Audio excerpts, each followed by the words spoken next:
Test 1, 2. You're back? Your headphones? Yep. Relax. It's not a Okay. big deal. It's No. just like yesterday, right? Okay. Go ahead and see every time you're ready. A sudden nudge in my side jolted me awake as a rough, heavily accented voice shouted, "Passport! Passport!" I rolled over and froze in the glare of two cold, deep-set Russian eyes. Unable to move, I tried to decide if I was more shocked by the rude awakening or by his blonde hair and white skin. That doesn't look like Mongolian, I quickly determined, thinking of the two friends, Future and Baggy, we just left behind in Mongolia's capital city, Ulaanbaatar. His flawless features made the border guard appear rather young. He made my knees shake, but not in the way they usually would have in response to his blue-eyed beauty.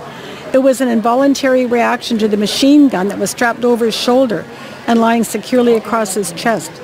The uncomfortably close barrel was pointed directly down at me, causing me to go slightly cross-eyed. I actually would have found him quite handsome had he not terrified me so much. He didn't give me a chance to reply before stretching out his hand and again demanding, "Passport, passport!" The second of the two military officials was rousting the others, flinging his arms around at them to convey a sense of urgency. My mom and two siblings, Amon and Bree, began digging in their backpacks while he glared at them disdainfully. I was grateful when a man, my oldest brother and our designated leader, reached out to deliver his passport to the guard towering over me. This released some of the tension from the situation and brought me a few seconds of time which they apparently were not willing to give us voluntarily. I fumbled with my day pack that was protectively strapped to my ankle to find my own documents.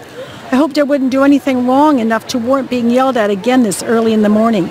As I flipped through the pages to find my visa, I glanced cautiously at the shoulders' high leather boots and camouflage uniforms.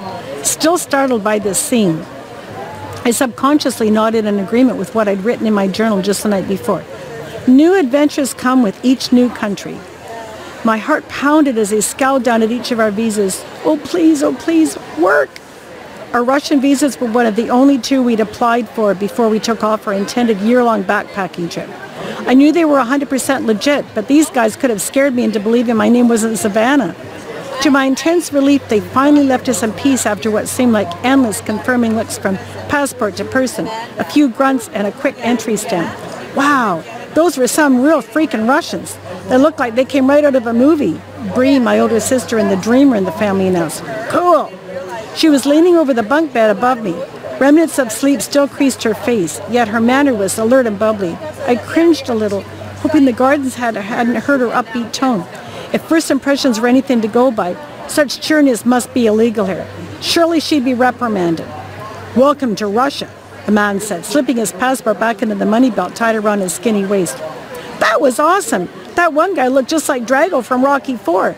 Bree continued as she jumped down from her bed to join us on the lower bunks. The static made her long brown hair reach like branches from the bunk above. At 18, 3 years my senior, Bree was often mistaken for the younger sister. He isn't Russian. Dolph Lundgren is Swedish, Amon countered. In the movie he is, and they are here too, so there. What a stereotype, dork. In the movie he's a Russian, Bree repeated. Certainly she was making a legitimate argument. Amon slapped his forehead, exasperated with the movie script take on life. This habitual gesture had undoubtedly contributed to the receding hairline he had already sported, though he was only 25. I can't believe that I'm actually here in Russia, Mom said, distracting him. When I was a kid, it was behind the Iron Curtain, and there was no way anybody was ever getting in. And now, here we are. Wow, the biggest country in the whole world. It wasn't as if I'd magically stepped from a television screen into an IMAX theater, but still, I just felt so small. Nicely done. Now, what was that? To number 4 did you go, or to number... Really? Oh, good for you. That was excellent. Can I talk? That was excellent. Oh, good. Really, really good. Oh, that Thank you. Now, I just want to get a quick picture of you in the booth with Okay. this camera, so just stay there with the headphones on. Okay. Because that headphone look on you is dynamite. Oh. I love it. This angle. Okay. Oh, God. The side view. And then hang on to one of those books, and then we'll Okay. take a picture with you holding the book. Oh, what a great picture. That is going to be... Are you kidding me? You're going to love that. This is going on my blog Yeah. because I'm going to promote the book. Are you? Yep. Thank you. I really appreciate that. You did a great read. Oh, good. I enjoyed it. It was fun. It was fun. That's fantastic, Sue. I want to talk to Maggie and Savannah. I'm going to connect. Melanie and I had a nice chat, and I'm going to ask them to go on my blog, promote these books, tell them about the one that's coming up and that, right? Okay, yeah. So that it's about, women. Yeah, I just want women that have traveled and that and their experiences and that. So, I thought I've never done the guest blogger before. I've just been doing the blog myself. Not a lot of blogging, but a bit, And I thought, no, it gives me an opportunity to write more too and to get other people involved. Sure. Yeah. Have you ever talked to Savannah at all? Talked to her? No, just Bree. No, she's in Holland, right? Yeah, I wrote it all down. She's in Holland, and so is Savannah. Yeah. So I need to get their contact. So I'll be in touch, I guess, with Melanie or however I get in touch with them to ask them. Yeah, Melanie or Bree. Yeah, okay. Or do you have my card? No, I don't. No, I didn't even get Melanie's. No, I don't. I've got. Whose is this? That's Brianna. That's Brianna's. Okay, I'll take that again. Yeah, please. And if you lose that one, make sure you get a hold of me, and I'll make sure. Web radio. What is web radio? Trade show web radio. Yeah. That's what we do here. I take this booth to trade shows, and I charge $120 per vendor to do interviews. Because here's my thing. You can do this for Monate, right? Hey, yeah. You can do it for Monate. Of course. Okay, so this is all their stuff, right? It's all mine. No, this is yours here. But these posters are all theirs? Yeah, it's all theirs. Okay, and we would put up Monate posters and that, right? Mm-hmm. And then you could talk to women about their experiences with Monate and how the hair is blah, blah, blah type thing? And That's what I do. Oh, interesting. Okay, where are you based? Abbotsford. Oh my God. You will be seeing a lot of us because I plan to be on every single trade show I can get into. And I also teach this. I teach how to interview and how to create your own trade show web radio. Okay. Yeah. Weddings and live training, okay. And we live I charge $500 a student for a 2-day program. Right. And they leave this training with a fully blown 1-hour radio show. Fully prepared. Fully done. Oh, right on. Okay, yeah. Okay. You know podcasting? You heard of podcasting? Yes, I've heard of it, yeah. It's web radio. That's all it is. Really? Okay. Yeah, it's radio on demand. I've got a friend that should be interested in this, yeah. Tell them. Yeah, she's got her own business and she's just, What kind of business? She's a professional organizer. And she loves public speaking but she's wanting some there's so many things that I could see her being so amazing at, and she's just not following, the path. Yeah, the path that, I think with my experience and my entrepreneurial training and all that, that she could be following, You should coach, that? Like you I would love to. I've been trying to help her out, but she's so focused on her own way in that, so it's frustrating. But for something like this, I can see her, doing it, because she does a lot of trade shows, Well, are you going to the Zoomer show? What's the Zoomer show? Oh my God, I knew there was a reason. I knew we'd connect. It's the Zoomer show. That's where you need to go. Okay. Where is the Zoomer show? What is that? The Zoomer show is, I think it's in February, Rick. It's downtown at the convention center. Downtown Vancouver? It's big. Yes, the Zoomer show. I'll send you the link. Yes. It goes way down there. It's gone in the abyss. The Zoomer show. Yes. What does that stand for? It's Zoomers. It's people that are 40 and up. Oh. Zoomers. There's baby boomers and then there's Zoomers. Zoomers are the 40 or 45 and up. 40 okay? and up. The Zoomer show, yes. It's huge. It's like this, but its focus is on Zoomers. All the things for Zoomers. Really? It's really good, yeah. I'm going to have to get it because this is my second trade show I've done, but I want to get in every single one. What was the first one? Called Travel Trade Canada. I know Travel Trade. I used to be in the bloody industry. Of course everybody knows Howard Silver. I was at his show a couple weeks ago in the Four Seasons. Oh my God. And they just loved it. I miss that so much. They loved it. I ache because I love to travel. I ache for that.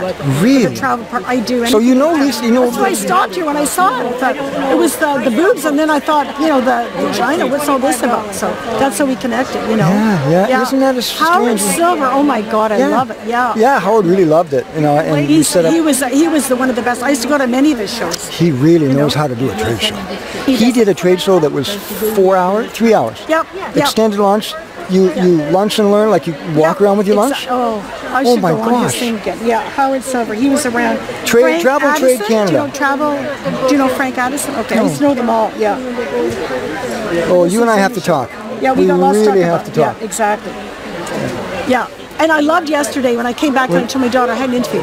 There's your You had an part. interview? I was looking for it. Because I thought, what am I going to talk about? I thought, and I thought I had my two passions. My passions now are Monet, which has led me into my passion for traveling. And I'm just connecting with amazing women in that now, you know. And I've got Melanie and I've got Savannah and Meg, and we're going to do both. Your business is starting to really blossom because of these connections, I think. Oh, it right? is. I made some really good connections, you know. But it was good talking to you because that gave me practice on interviewing in that, right? Yeah. And eventually I'll have to, you know. I mean, I used to be in Toastmasters many years ago, and that just brought me out. And then I was going through my divorce at the time and that, and because I'd been to Toastmasters, I was getting my confidence back. I was offered a job to be the manager of the Winter Carnival in Prince George, which is where I was living. Really? And suddenly I had to give radio interviews. I was on TV. I was in the newspaper. I had to lead, you know, public speaking and all that, which I had the confidence that now it's a bit imitating me, but I know that I'll come back. Oh, you're going to bounce back like crazy. Because once I get excited, you got me excited last night. Oh my God, I was so excited. Look at all the things that gel together, you know? I couldn't sleep last night. I was up half the night, you know. And I came up with the idea about the guest blogger to get all these ladies involved. They can start promoting their book in that, right? Have a piece of cheese. You know. I had the big cheese from the Big Cheese Show, David. He would. I'm not doing it. This stuff is beautiful. That's if you like a cream cheese. Oh yeah. That is heaven on earth. That is like down there? great. Yeah. David, he travels around the country now just talking about cheese from the Dairy Producers Association. What a brilliant man. Told me what to expect to taste cheese, how to pair it with wine, what. I'm just gonna say I bought mine with my wine though. And do a radio show. This is $125 for how many days then for the? For an hour. Okay. But wait. So it's if I go to a trade show, if I go to a trade show, it's $125 as I'm interviewing. That's okay. Yeah. So it's $1,000 a day. But remember now, when I do that, you get a full-blown 15-minute radio show, professionally produced with lower thirds, music, and you get all the content. And Can you send me some information on that? Sure. Like in a proposal? Yeah. And I can run it because we're brand new. We've only been in Canada, you know, officially for 2 days ago, right? Yeah. Right? Yep. And our team is dynamite. They're just rocking and rolling that, right? So here, right? Yeah. So email me some stuff on that, and I can pass it by the team. Proposal? Yeah. On what you can do for Monet. Absolutely. We're brand new. We need exposure. Blah blah blah. Tech thing. Yeah. Oh well. So you guys are in. Where you live? I live in White Rock. See, my home studio is in Abbotsford. Oh no, that's not a big deal. And most of the girls are from Aldergrove. My daughters both live in Aldergrove. And we can have you guys over to my home studio. They've got lots of people in Abbotsford. I mean, we're all over the Oh my gosh. mainland, you know. I've got. Distance is not a problem. Oh. You know? Well then we can have you over to the But we studio. want exposure in that. So we're all chipping in to pay for the booth. We're all doing our shifts in that, right? Which I got to get going on. But that's how we're covering it. Perfect. Well, I'll send you a proposal. But something that's and tell me about podcasts and all that kind. Anything you can think of to help us get exposure. I shall do that. And then I've got my my Dreamweavers too. So I'm looking, you know, but that's on my own. I have to really watch my money for that. I've got these girls all in sleep now. Okay. Nice chatting with you. I'll try and get back And later. thank you so much for the read. That was excellent. Yeah, thank you. I the enjoyed interview that. yesterday Anytime. was just. Anytime. You and I could just talk for Oh, days. I couldn't know. we? And suddenly I lost track of time, and my daughter said, "Mom, it's time to go home. Everybody's gone." I said, "Oh, I was doing an interview." Right? Happens every interview. Love it. I don't understand why. You were good because you really listened. And Well, listened. I love your story. Because people are so fascinated. You know what? When you're authentic to me, you feel it. And I was. You feel the vibration. I You felt so feel good that after we intensity. talked. And you feel that passion. And meeting you get Melanie over too it. was great. Yeah. I got to get back to work. Thanks so much. Oh, Sue. thanks, Rick. So We'll be in touch, talking. okay? Yes. Take care. Okay. You too. Thank you for the read.